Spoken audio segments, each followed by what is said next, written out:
ശശി തരൂർ പറഞ്ഞത് 100% സത്യമാണ്. ഇത് ഏവർക്കും അറിയാവുന്ന കാര്യമാണ്. തരൂര് ഉന്നയിച്ചിട്ടുള്ള പല ചോദ്യങ്ങളും ഏറെ നാളായിട്ട് ഇവിടെ അന്തരീക്ഷത്തിൽ നിൽക്കുകയാണ്. ചോദ്യം ചോദിക്കുന്നവനെ ഒരുപക്ഷെ പാർട്ടിയിൽ നിന്ന് വേണമെങ്കിൽ പുറത്താക്കാം, അല്ലെങ്കിൽ രാജ്മോഹൻ ഉണ്ണിത്താനെ പോലുള്ളവരെ കൊണ്ട് അറ്റാക്ക് ചെയ്യിപ്പിക്കാം. പക്ഷെ ആ ചോദ്യം അവിടെ നിന്നും മാഞ്ഞു പോകുന്നില്ല. ക്ലാസ്സിൽ ചോദ്യം ചോദിക്കുന്ന കുട്ടിയെ പുറത്തു നിർത്താം, പക്ഷേ ചോദ്യം അവിടെ നിൽക്കുന്നു എന്ന് പ്രൊഫസർ എം.എൻ. വിജയൻ പറഞ്ഞ കാര്യം ഓർക്കുക. എന്ന് പറഞ്ഞതുപോലെ തന്നെയാണ് ശശി തരൂർ ഉന്നയിച്ചിരിക്കുന്ന ചോദ്യവും. ഇവിടെ പലരും അതിനെ വ്യാഖ്യാനിച്ച് മറ്റൊരു തരത്തിലേക്ക് കൊണ്ടുപോവുകയാണ്. തരൂർ കുടുംബവാഴ്ചയിലേക്ക് പോകുന്നുണ്ട്. ഇന്ത്യൻ രാഷ്ട്രീയം ഒരു കുടുംബ ബിസിനസ്സായി മാറുന്നു എന്നാണ് അദ്ദേഹം പറഞ്ഞിരിക്കുന്നത്. ഇവിടെ അത് കോൺഗ്രസിനെ ഉദ്ദേശിച്ച് തന്നെയാണ്, കോൺഗ്രസ് തന്നെയാണ് ആ കുടുംബ ബിസിനസ് നടത്തുന്നത്. ജവഹർലാൽ നെഹ്റു മുതൽ പ്രിയങ്ക ഗാന്ധി വരെ, പ്രിയങ്ക ഗാന്ധിക്ക് ശേഷവും അത് തുടരും എന്നുള്ളത് കൊണ്ടാണ് വയനാട്ടിലെ പ്രിയങ്ക ഗാന്ധി തൻ്റെ മക്കളെയും കൊണ്ട് അവിടെ വന്ന് കഴിഞ്ഞ ദിവസം കറങ്ങിപ്പോയത്. അപ്പം ഇതൊക്കെ ഒരു സൂചന നൽകുകയാണ്. ആ ബിസിനസ് അവർ തുടർന്നു കൊണ്ടേയിരിക്കും. രാഹുൽ ഗാന്ധി കോൺഗ്രസിന് തകർച്ചയുടെ ഒരു പര്യായം മാത്രമാണ്. രാഹുൽ ഗാന്ധിയുടെ കോൺഗ്രസിന് ഒന്നും നേടാൻ കഴിഞ്ഞിട്ടില്ല, തകർച്ച മാത്രം. പക്ഷെ എന്നാലും അവരുടെ വ്യവസായത്തിനകത്ത് യാതൊരു മാറ്റവും ഇല്ലെന്നുള്ളതാണ്. അതിൻ്റെ സ്ഥാനമാനങ്ങളിലേക്കൊന്നും തന്നെ മറ്റൊരാളിലേക്ക് ഇറങ്ങിച്ചെല്ലുന്നില്ല. ഇപ്പോൾ പലരും പറയുന്നത് എന്താണ്? എല്ലായിടത്തും മക്കൾ രാഷ്ട്രീയം ഉണ്ടല്ലോ എന്നാണ്. തമിഴ്നാട്ടിലില്ലേ? കേരളത്തിലില്ലേ? ഇങ്ങനെ ചോദ്യങ്ങൾ ഉന്നയിക്കുക.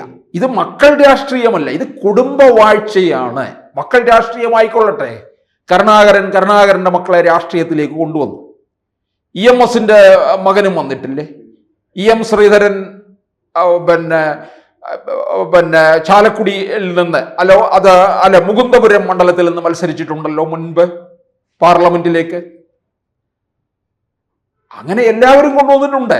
അത് അവിടക്കൊക്കെ കൊണ്ട് അവസാനിക്കുകയാണ് ചെയ്യുന്നത്. അവർക്ക് രാഷ്ട്രീയത്തിൽ നിൽക്കാൻ കഴിയുമെന്നുണ്ടെങ്കിൽ രക്ഷപ്പെട്ടു പോകും, അല്ലെങ്കിൽ അവർ പുറന്തള്ളപ്പെടും.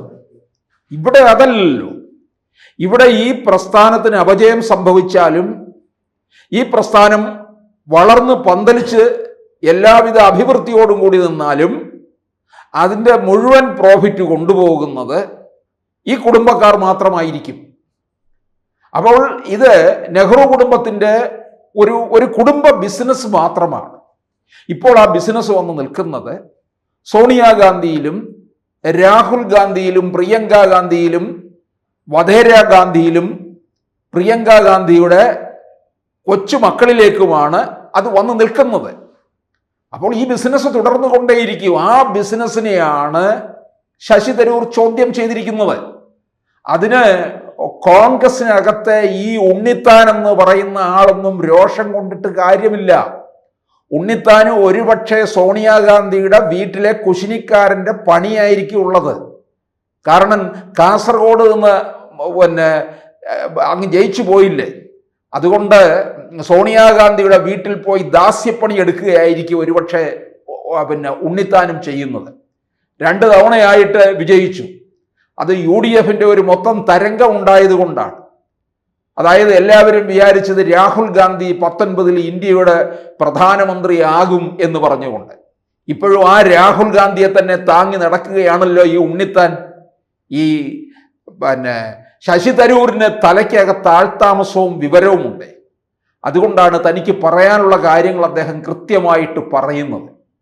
തിരുവനന്തപുരത്തെ MP സ്ഥാനമൊന്നും അദ്ദേഹത്തിനൊരു ഭൂഷണമല്ല. അത് അദ്ദേഹത്തിൻ്റെ ബയോഡേറ്റയിൽ ഒരു അവസാന എഴുതുന്ന ഒരു കാര്യം മാത്രമാണ്. അതുകൊണ്ട് തന്നെ അത്രയും പരിഗണനയെ അതിന് കിട്ടിയിട്ടുള്ളൂ.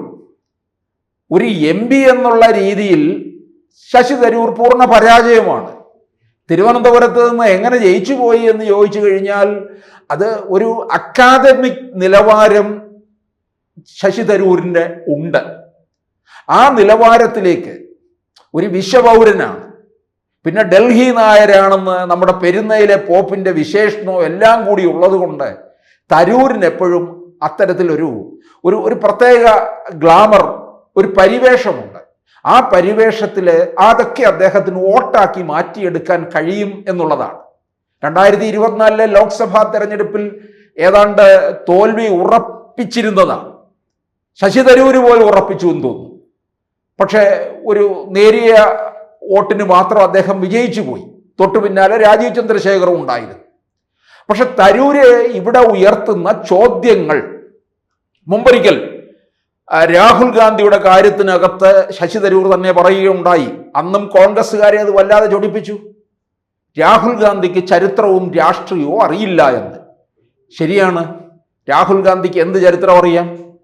രാഹുൽ ഗാന്ധി കാണുന്ന ചരിത്രം എന്ന് പറയുന്നത് ഇന്ത്യയിലെ രാഷ്ട്രീയം നയിക്കുന്നത്, ഇന്ത്യ നിൽക്കുന്നത് നെഹ്റു കുടുംബത്തിനകത്താണ് എന്നുള്ളതാണ് അവർ കാണുന്നത്. അല്ലാതെ അതിനപ്പുറം ഒന്നും രാഹുൽ ഗാന്ധി കാണുന്നില്ല. അതുകൊണ്ട് എന്ത് ചരിത്രമാണ് അദ്ദേഹത്തിന് അറിയാവുന്നത്? ഇന്ത്യയുടെ രാഷ്ട്രീയ പാരമ്പര്യം ഏതെങ്കിലും അറിയാം? തൻ്റെ അച്ഛനപ്പൂപ്പന്മാരൊക്കെ ഇന്ത്യ ഭരിച്ചിരുന്നു, അതുകൊണ്ട് താനും ഇന്ത്യ ഭരിക്കാൻ യോഗ്യനാണ്, അത് തങ്ങൾക്ക് അവകാശപ്പെട്ടതാണ് എന്നുള്ള ഒരു വാദഗതിയോടുകൂടി നിൽക്കുക മാത്രമാണ് ചെയ്യുന്നത്. അതുകൊണ്ട് തന്നെയാണ് തരൂർ ഇതിനെ ചോദ്യം ചെയ്തത്. മുമ്പ് കോൺഗ്രസിനകത്ത് തന്നെ 23 അംഗ സംഘം ഇത്തരത്തിലൊരു തിരുത്തൽ ഗ്രൂപ്പ് ആയിട്ട് രംഗത്തേക്ക് വന്നു. അവർക്കും ഒന്നും തന്നെ ചെയ്യാൻ കഴിയാതെ ഇതെല്ലാം പല വഴിക്ക് പോവുകയാണ് ചെയ്തത്. തരൂർ പിന്നെയും നിന്ന് പോരാടുകയാണ്, ചോദ്യം ചെയ്യുകയാണ്. അതിനെ ഒന്നുകിൽ ഇവർക്ക് കോൺഗ്രസ്സുകാർക്ക് തള്ളാൻ കഴിയാത്ത അവസ്ഥയിലാണ്, എന്നാൽ അവർക്ക് കൊള്ളാനും കഴിയുന്നില്ല. അങ്ങനെ നിൽക്കുകയാണ്. അങ്ങനെ നിൽക്കുന്ന തരൂരിനെ എന്തായാലും ഇവർക്ക് മെരുക്കിക്കൊണ്ടു പോകാൻ കഴിയത്തില്ല എന്നുള്ളതാണ്. തരൂർ ചോദ്യങ്ങൾ ചോദിച്ചുകൊണ്ടിരിക്കും. കാരണം ഇതൊരു ഒരു രാജ്യത്തും ഇല്ലാത്ത തരത്തിലുള്ള ഒരു കുടുംബ ബിസിനസ്സാണ് ഇവർ നടത്തിക്കൊണ്ടിരിക്കുന്നത്. ഇപ്പോൾ കോൺഗ്രസ് അധ്യക്ഷ സ്ഥാനത്തേക്ക് മത്സരം തന്നെ ഉണ്ടായത് എന്തുകൊണ്ടാണ്?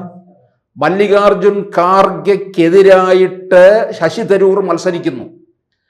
കാരണം തരൂർ ഒരിക്കലും കോൺഗ്രസ് അധ്യക്ഷ സ്ഥാനത്തേക്ക് വന്നിരുന്നുവെങ്കിൽ ഈ സോണിയാഗാന്ധിയുടെ രാഹുൽ ഗാന്ധിയുടെ വാക്കുകൾ അനുസരിച്ചല്ല പ്രവർത്തിക്കുക. അതിൻ്റെ ജനാധിപത്യ മര്യാദയിൽ ഈ നെഹ്റു കുടുംബത്തിനകത്ത് നിന്ന് കോൺഗ്രസിനെ മാറ്റിക്കെട്ടുമായിരുന്നു. മല്ലികാർജുൻ ഖാർഗെ അതല്ല. മല്ലികാർജുൻ ഖാർഗെ സോണിയാഗാന്ധിയുടെ കുശിനിക്കാരനാണ്. അവരെഴുതി കൊടുക്കുന്നത് മാത്രം വന്നിരുന്ന് വാർത്താ സമ്മേളനത്തിൽ വായിച്ചിട്ട് പോവുക എന്നുള്ള ജോലിയാണ്. അശോക് ഗെഹ്ലോട്ടിനെ ആക്കാൻ ശ്രമിച്ചു. അശോക് ഗെഹ്ലോട്ടിന് പിന്നന്ന് രാജസ്ഥാൻ മുഖ്യമന്ത്രി സ്ഥാനം ഒഴിയാൻ താല്പര്യമില്ല, അതുകൊണ്ട് പറഞ്ഞു വിട്ടു. അതുകൊണ്ട് തന്നെയാണ് ഈ ഖാർഗെയെ പിടിച്ചിവിടെ ഇരുത്തിയിരിക്കുന്നത്.